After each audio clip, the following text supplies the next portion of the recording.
Assalamualaikum warahmatullahi wabarakatuh.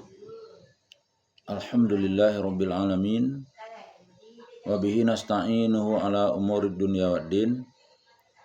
Asyhadu an la ilaha illallah wa asyhadu anna Muhammadan abduhu wa rasuluhu la nabiyya ba'd. Allahumma shalli wa sallim ala hadzal nabiyil karim wa ala alihi wa ashabihi ajmain.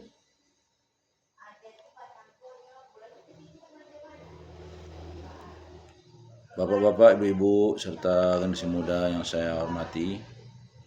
Baiklah, pada kesempatan ini kita akan membacakan hadis yang ke-6 dari hadis Arba'in yang berjudul tentang halal dan haram. Baik, kita bacakan matannya. Bismillahirrahmanirrahim. An Abi Abdillahin Nu'man bin Bashir radhiyallahu anhu maqal Sami'tu Rasulullah sallallahu alaihi wasallam yaqul Innal halala bayyinu wa innal harama bayyinu wa bainahuma umurum mustabihatul la ya'lamuhunna katsirun minan nas. Faman ittaqas subuhati faqad istabra'a lidinihi wa irdihi wa man waqa'a fis subuhati waqa'a fil haram qarra'i yar'a haulal hima yusiku ayyarta'a fi ala wa inna likulli malikim himan ala wa inna himallahi maharimuhu ala wa inna fil jasadi mudghatan iza salahat salahal jasadu kulluh wa iza fasadat fasadal jasadu kulluh ala wahiyal qalb. Rawahu Bukhari wa Muslim.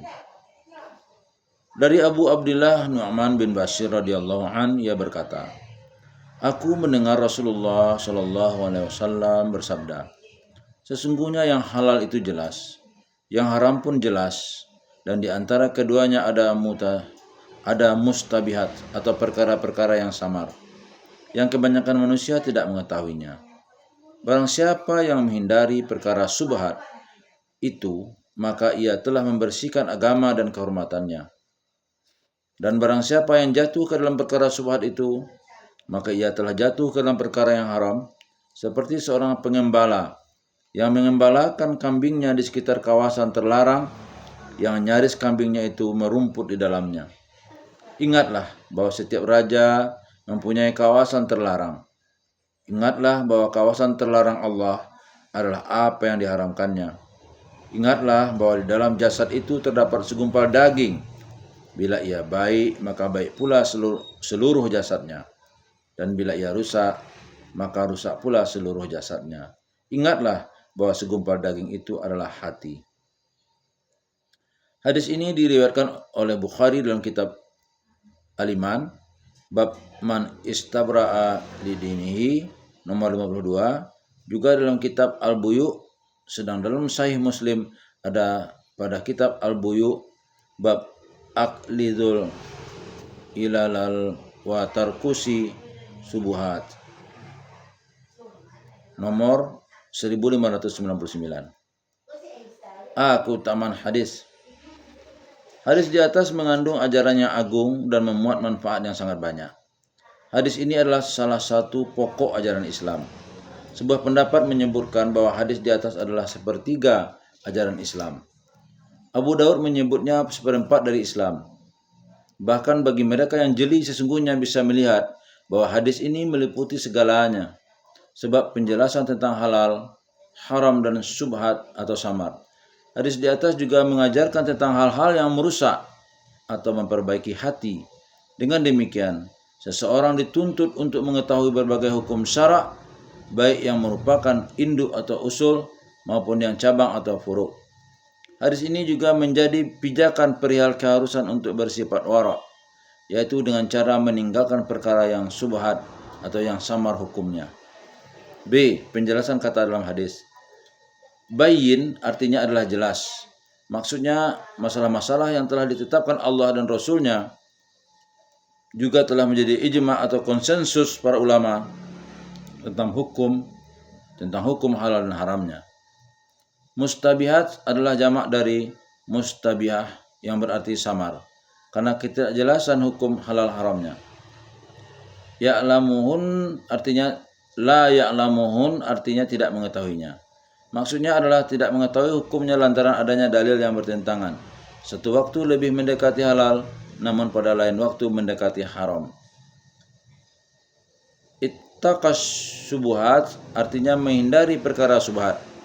Maksudnya adalah menjauhinya dengan menjadikan perlindungan atau perisai antara dirinya dengan perkara subhat tersebut. Istabara'a lidinihi wa irdih artinya mengedepankan kebersihan dirinya dari segala tuduhan dan mengedepankan ketaatan agamanya. Konteksnya terkait dengan manusia dan di sisi yang lain terkait dengan Allah. Waqa'a fis subuhat artinya terjatuh ke dalam perkara subhat. Maksudnya berani untuk terjatuh ke dalam perkara subhat itu yang di satu sisi mirip halal, namun di sisi lain seolah-olah haram. Al-hima artinya kawasan terlarang, maksudnya sesuatu yang dilarang bagi yang bukan pemiliknya. Yusik artinya cepat atau hampir. Ayar ta'afi artinya kambingnya merumput di dalamnya, maksudnya binatang ternaknya makan dan tinggal di dalamnya. Maharimuh artinya apa yang diharamkannya, maksudnya adalah segala kemaksiatan yang dilarang Allah.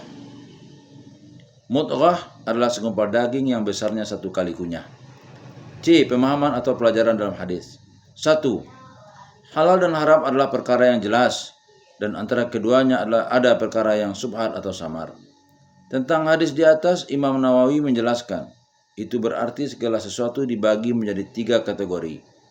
A. Yang hukumnya halal dan ini sangat jelas, seperti memakan roti, nasi, dan lain sebagainya. B. Yang hukumnya haram, dan ini juga sangat jelas seperti minum khamar, zina, dan lain sebagainya. C. Yang hukumnya masih subhat, tidak jelas hukumnya, apakah halal atau haram.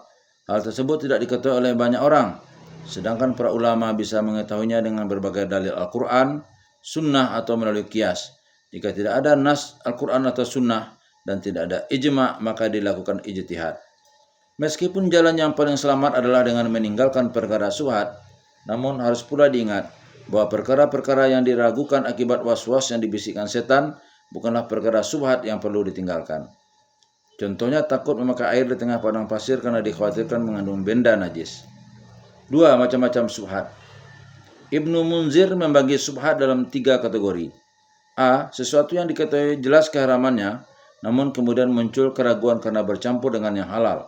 Contohnya kasus 2 kambing yang salah satunya disembelih oleh orang kafir, sedang daging yang lainnya tercampur hingga susah dibedakan.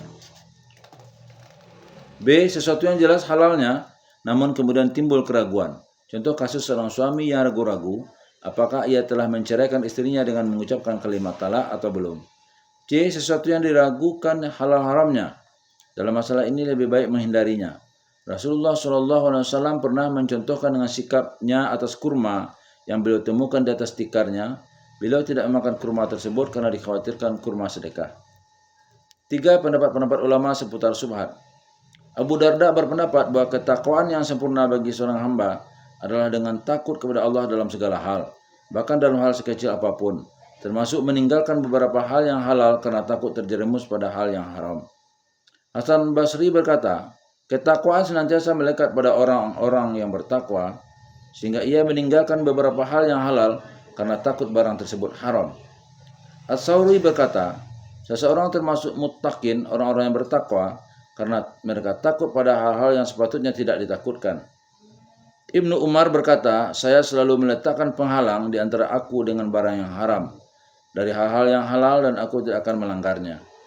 Sufyan bin Uyainah berkata, seseorang tidak akan menemukan hakikat iman, kecuali setelah ia meletakkan sekat antara dirinya dan hal-hal yang haram dengan sesuatu yang halal, sehingga ia terhindar dari dosa dan perkara-perkara yang samar.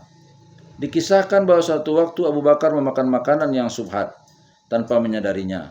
Setelah mengetahui bahwa ia telah memakan barang subhat, maka ia memasukkan jari tangan ke dalam mulutnya dan memuntahkan makanan itu. Ibrahim bin Adham pernah ditanya kenapa tidak minum air Zam-Zam. Ia menjawab, Seandainya saya punya gayung, maka saya akan meminumnya. Maksudnya ia ragu-ragu dengan gayung yang digunakan untuk mengambil air zam-zam pada saat itu, karena gayung tersebut milik pemerintah dan dikhawatirkan tidak halal. 4.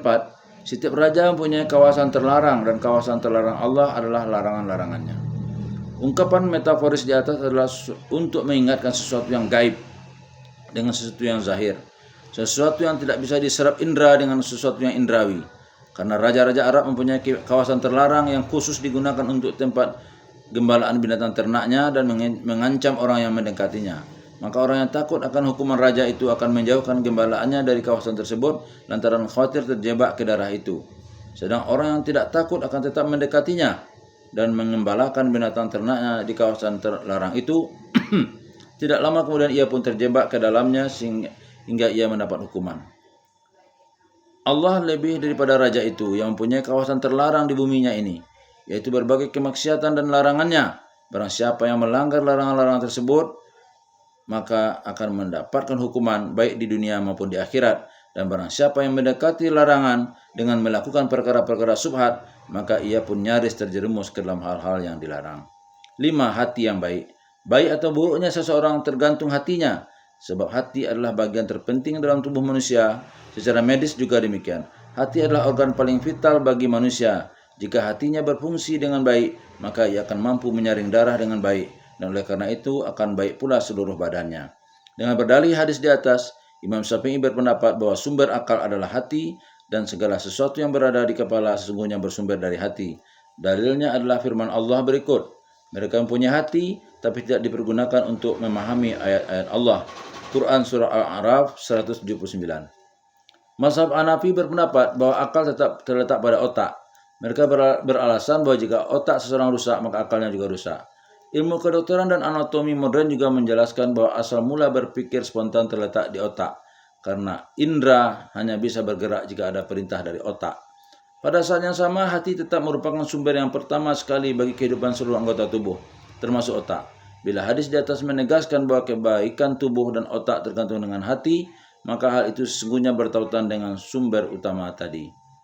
Sementara jika ayat di atas menyandarkan akal kepada hati, hal itu karena hati adalah sumber sekunder, sedang otak adalah sumber primer yang bisa langsung digunakan untuk berpikir.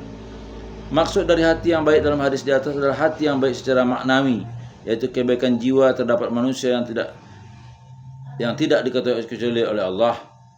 Dalam kitab Al-Mu'in ala Tafahumil Arba'in, Ibnu Mulqin Asy-Syafi'i menulis, kebaikan hati bisa dibentuk melalui 5 perkara. Membaca Al-Quran sambil mentadaburinya, mengosongkan perut, qiyamul lail atau salat malam, tadarru merunduk di hadapan Allah pada akhir malam, dan bergaul dengan orang-orang soleh. Namun kutambahkan pula dengan memakan yang halal, karena itu adalah intinya. Maka sungguh indah orang yang berkata, makanan adalah benih dari segala perbuatan. Jika masuk dengan halal, maka keluarnya perbuatannya pun halal. Jika masuk dengan haram, maka keluarnya pun haram. Dan jika masuk dengan subhat, maka keluarnya pun dengan subhat pula. Hati yang baik adalah lambang kemenangan. Allah berfirman, pada hari yang harta dan anak-anak tidak berguna, kecuali orang-orang yang menghadap Allah dengan hati yang bersih. Quran Surat Asy-Syu'ara 89. Rasulullah SAW juga selalu berdoa, ya Allah, aku mohon kepadamu hati yang bersih. Imam Nawawi berpendapat bahwa hati yang baik bisa diperoleh dengan membersihkannya dari segala penyakit hati seperti benci, dendam, dengki, bakhil, sombong, ria, tamak, sum'ah, ingin didengar, dan lain sebagainya. Ibnu Rajab berkata, hati yang bersih adalah hati yang selamat dari seluruh penyakit dan perkara yang dibenci. Maka ia adalah hati yang dipenuhi dengan kecintaan dan rasa takut kepada Allah, juga takut bila menjauh darinya. Hasan Al-Basri pernah menasihati seseorang, obati hatimu karena yang dikehendaki Allah dari hambanya adalah kebaikan hatinya. Oleh karena itu, jika hati seseorang baik, maka baik pula segala perbuatan anggota tubuhnya, karena hati yang baik pada dasarnya hanya dipenuhi dengan keinginan untuk meraih ridha Allah dan keinginan untuk mengikuti apa yang dikehendakinya. Juga tidak akan mendorong anggota tubuh untuk melakukan selain yang diinginkan Allah. Maka hati yang baik akan bergegas menuju apa yang diridhoinya, mengekang dari apa yang dibencinya, dan menahan dari sesuatu yang dikhawatirkan melahirkan kebenciannya jika sesuatu itu tidak diyakininya. 6. Hadis di atas mendekatkan pada perbuatan yang halal, menjauhi perbuatan haram, meninggalkan perkara-perkara syubhat, menjaga agama dan kehormatan. Juga berisi anjuran agar tidak melakukan perkara yang bisa memancing prasangka buruk dan terjerumus ke dalam larangan. 7. Anjuran agar mengasah kemampuan atau akal intelektual dan menghaluskan jiwa manusia dengan memperbaiki hati. 8. Anjuran untuk menutup semua pintu yang bisa menjerumuskan kepada hal-hal yang dilarang. 9. Haram hukumnya segala sarana atau wasilah yang mengarahkan pada perbuatan yang haram. Billahi taufiq wal hidayah. Assalamualaikum warahmatullahi wabarakatuh.